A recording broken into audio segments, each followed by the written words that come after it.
नमस्कार। ये महाभारत कथा पूरी तरह से वेदव्यास महाभारत के ऊपर आधारित है। यदि आप इसका निरंतर श्रवण करते रहना चाहते हैं तो इस चैनल को सब्सक्राइब ज़रूर से कर लीजिएगा और आगे आने वाले सारे पॉडकास्ट के नोटिफिकेशन के लिए बेल आइकन भी ज़रूर से प्रेस कर दीजिएगा। अब हम सुनेंगे पांडवों की पांचाल यात्रा और अर्जुन के हाथों चित्ररथ गंधर्व की पराजय। वैशंपायन जी कहते हैं, जन्मेजय, भगवान व्यास के चले जाने पर पांडवों ने बड़ी प्रसन्नता के साथ अपनी माता को आगे करके पांचाल देश की यात्रा की। पहले ही उन्होंने अपने आश्रयदाता ब्राह्मण की अनुमति ले ली और चलते समय आदर के साथ उन्हें प्रणाम किया। वे लोग उत्तर की ओर बढ़ने लगे। एक दिन रात यात्रा करने के बाद वे गंगा तट के सोमाश्रयायण तीर्थ पर पहुंचे। उस समय उनके आगे आगे महारथी अर्जुन मशाल लिए चल रहे थे। उस तीर्थ के पास स्वच्छ एवं एकांत गंगा जल में गंधर्वराज अंगारपर्ण चित्ररथ स्त्रियों के साथ विहार कर रहा था। उसने उन लोगों के पैरों की धमक और नदी की ओर बढ़ना सुनकर बड़ा क्रोध प्रकट किया और अपने धनुष को टंकार कर पांडवों से बोला, अजी दिन के समय जब अंत में लालिमामयी संध्या होती है, उसके बाद 80 लव अर्थात 40 निमेष के अतिरिक्त सारा समय गंधर्व, यक्ष और राक्षसों के लिए है। दिन का सारा समय तो मनुष्यों के लिए है ही। जो मनुष्य लोभवश हम लोगों के समय में इधर आते हैं, उन्हें हम और राक्षस कैद कर लेते हैं। इसी से रात के समय जल में प्रवेश करना निषिद्ध है। खबरदार, दूर ही रहो। क्या तुम लोगों को पता नहीं कि मैं गंधर्वराज अंगारपर्ण इस समय गंगा जल में विहार कर रहा हूँ। मैं अपने बल के लिए प्रसिद्ध, कुबेर का प्रिय सखा और पूरे आत्मसम्मान का पक्षपाती हूँ। मेरे ही नाम से ये वन भी प्रसिद्ध है। मैं गंगा के तट पर चाहे कहीं भी मौज से विहार कर सकता हूँ। इस समय यहाँ राक्षस, रुद्रगण, देवता अथवा मनुष्य कोई नहीं आ सकता। तुम क्यों आ रहे हो? अर्जुन ने कहा, अरे मूर्ख, समुद्र, हिमालय की तराई और गंगा नदी के स्थान रात, दिन अथवा संध्या के समय किसी के लिए सुरक्षित हैं? भूखे नंगे, अमीर गरीब सभी के लिए रात दिन गंगा माई का द्वार खुला रहता है। यहाँ आने के लिए समय का कोई नियम नहीं है। यदि मान भी लें कि तुम्हारी बात ठीक है, तो भी हम शक्ति संपन्न हैं। बिना किसी समय के भी तुम्हें पीस सकते हैं। कमजोर नपुंसक ही तुम्हारी पूजा करते रहते हैं। देव नदी गंगा कल्याण जननी एवं सबके लिए बेरोक टोक है। तुम जो इसमें रोक टोक करना चाहते वो सनातन धर्म के विरुद्ध है। क्या केवल तुम्हारी बंदर घुड़की से डरकर हम गंगा जल का स्पर्श न करें? ये नहीं हो सकता। अर्जुन की बात सुनकर चित्ररथ ने धनुष खींचकर जहरीले बाण छोड़ने प्रारंभ किए। अर्जुन ने अपनी मशाल और ढाल का ऐसा हाथ घुमाया जिससे सारे बाण व्यर्थ हो गए। अर्जुन ने कहा, अरे गंधर्व, अस्त्र के मर्मज्ञों के सामने धमकी से काम नहीं चलता। ले, मैं तुझसे माया युद्ध नहीं करता, दिव्य अस्त्र चलाता हूँ। ये आग्नेयास्त्र बृहस्पति ने भारद्वाज को, भारद्वाज ने अग्निवेश्य को, अग्निवेश्य ने मेरे गुरु द्रोणाचार्य को और उन्होंने मुझे दिया है।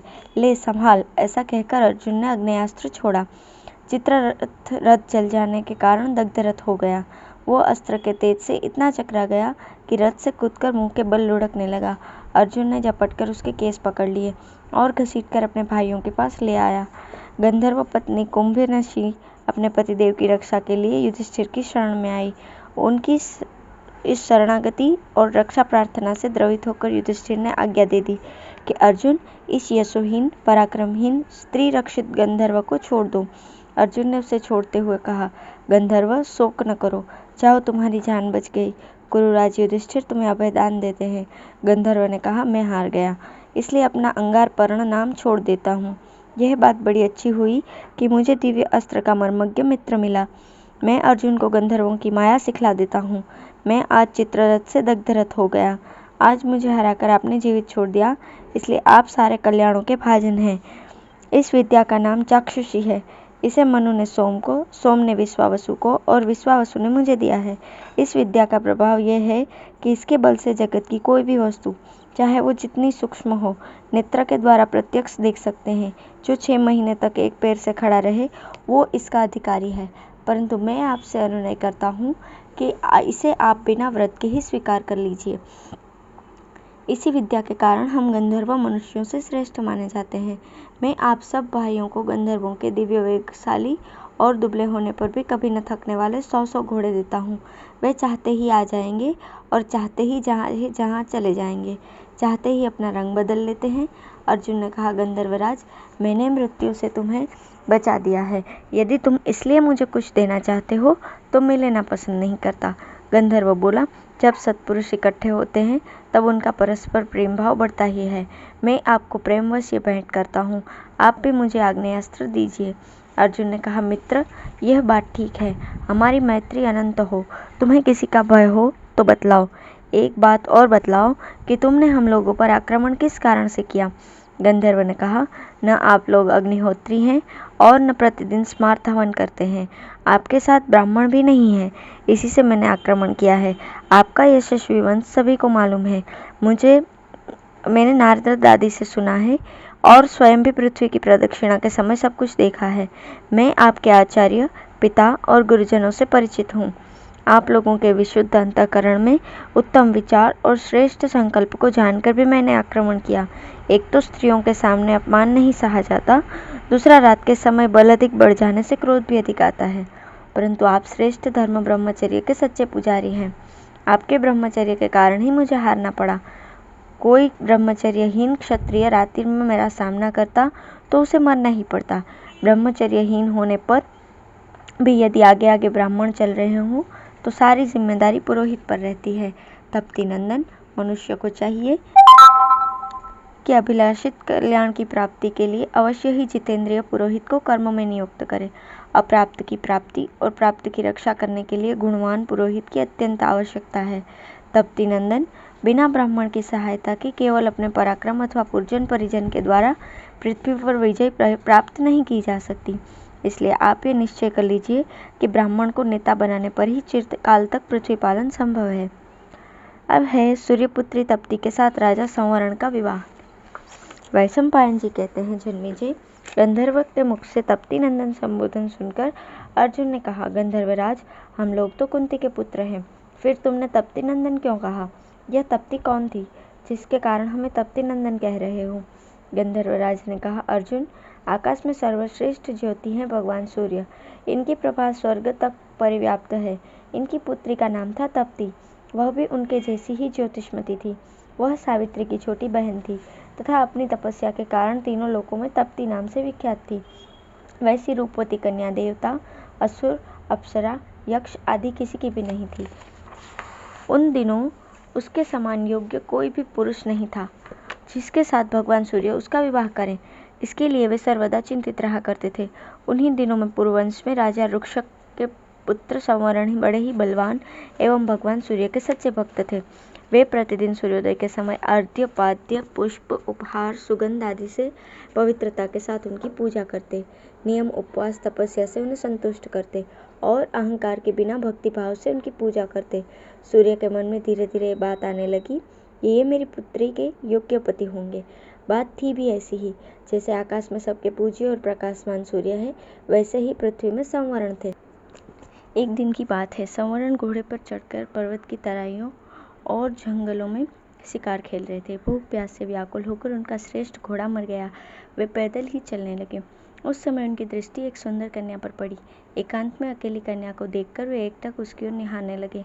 उन्हें ऐसा जान पड़ा मानो सूर्य की प्रभा ही पृथ्वी पर उतर कर आ गई हो। वे सोचने लगे कि ऐसा सुंदर रूप तो मैंने जीवन में कभी नहीं देखा। राजा की आंखें और मन उसी में गड़ गए। वे सब कुछ भूल गए, हिल डुल तक नहीं सके। चेत होने पर उन्होंने यही निश्चय किया कि ब्रह्मा ने त्रिलोकी का रूप सौंदर्य मत कर इस मधुर मूर्ति का आविष्कार किया होगा। उन्होंने कहा, सुंदरी, तुम किसकी पुत्री हो? तुम्हारा नाम क्या है? इस निर्जन जंगल में किस उद्देश्य से विचर रही हो? तुम्हारे शरीर की अनुपम छवि से आभूषण भी चमक उठे हैं। त्रिलोकी में ऐसी सुंदरी और कोई न होगी। तुम्हारे लिए मेरा मन अत्यंत चंचल और ललायित हो रहा है। राजा की बात सुनकर वो कुछ न बोली। बादल में बिजली की तरह तत्क्षण अंतर्ध्यान हो गई। राजा ने उसे ढूंढने की बड़ी चेष्टा की। अंत में असफल होने पर विलाप करते करते वे निश्चेत से हो गए। राजा संवरण को बेहोश और धरती पर पड़ा देखकर तप्ती फिर वहां आई और मिठास भरी वाणी से बोली, राजन, उठिए उठिए, आप जैसे सत्पुरुष को अचेत होकर धरती पर नहीं लौटना चाहिए। अमृत घोली बोली सुनकर संवरण उठ गए। उन्होंने कहा, सुंदरी, मेरे प्राण तुम्हारे हाथ है। मैं तुम्हारे बिना जी नहीं सकता। तुम मुझ पर दया करो और मुझ सेवक को मत छोड़ो। तुम गंधर्व विवाह के द्वारा मुझे स्वीकार कर लो, मुझे जीवन दान दो। तप्ती ने कहा, राजन, मेरे पिता जीवित है। मैं स्वयं अपने संबंध में स्वतंत्र नहीं हूँ। यदि आप सचमुच ही मुझसे प्रेम करते हैं तो मेरे पिता से कहिए, इस परतंत्र शरीर से मैं आपके पास नहीं रह सकती। आप जैसे कुलीन, भक्तवत्सल और विश्वविश्रुत राजा को पति रूप से स्वीकार करने में मेरी ओर से कोई आपत्ति नहीं है। आप नम्रता, नियम और तपस्या के द्वारा मेरे पिता को प्रसन्न करके मुझे मांग लीजिए। मैं भगवान सूर्य की कन्या और विश्ववंध्या सावित्री की छोटी बहन हूँ। ये कहकर तप्ती आकाश मार्ग से चली गई। राजा संवरण वही मूर्छित हो गए। उसी समय राजा संवरण को ढूंढते ढूंढते उनके मंत्री, अनुयायी और सैनिक आज पहुंचे। उन्होंने राजा को जगाया और अनेक उपायों से चेत में लाने की चेष्टा की। होश में आने पर उन्होंने सबको लौटा दिया, केवल एक मंत्री को अपने पास रख लिया। अब वे पवित्रता से हाथ जोड़कर ऊपर की ओर मुंह करके भगवान सूर्य की आराधना करने लगे। उन्होंने मन ही मन अपने पुरोहित महर्षि वशिष्ठ का ध्यान किया। ठीक 12वें दिन महर्षि वशिष्ठ आए। उन्होंने राजा संवरण के मन का सारा हाल जानकर उन्हें आश्वासन दिया और उनके सामने ही भगवान सूर्य से मिलने के लिए चल पड़े। सूर्य के सामने जाकर उन्होंने अपना परिचय दिया और उनके स्वागत, प्रश्न आदि की अनंतर इच्छा पूर्ण करने की बात करने पर महर्षि वशिष्ठ ने प्रणाम पूर्वक कहा, भगवान, मैं राजा संवरण के लिए आपकी कन्या तप्ती की याचना करता हूँ। आप उनके लिए उज्ज्वल यश, धार्मिकता और नीतिज्ञता से परिचित हैं। मेरे विचार से वो आपकी कन्या के योग्य पति हैं। भगवान सूर्य ने तत्काल उनकी प्रार्थना स्वीकार कर ली और उन्हीं के साथ अपनी सर्वांग सुंदरी कन्या को संवरण के पास भेज दिया। वशिष्ठ के साथ तप्ती को आते देखकर संवरण अपनी प्रसन्नता का संवरण न कर सके।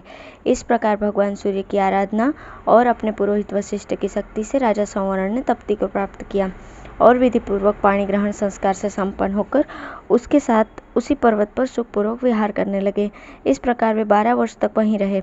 राजकाज मंत्री पर रहा। इससे इंद्र ने उनके राज्य में वर्षा ही बंद कर दी। अनावृष्टि के कारण प्रजा का नाश होने लगा। ओस तक न पड़ने के कारण अन्न की पैदावार सर्वथा बंद हो गई।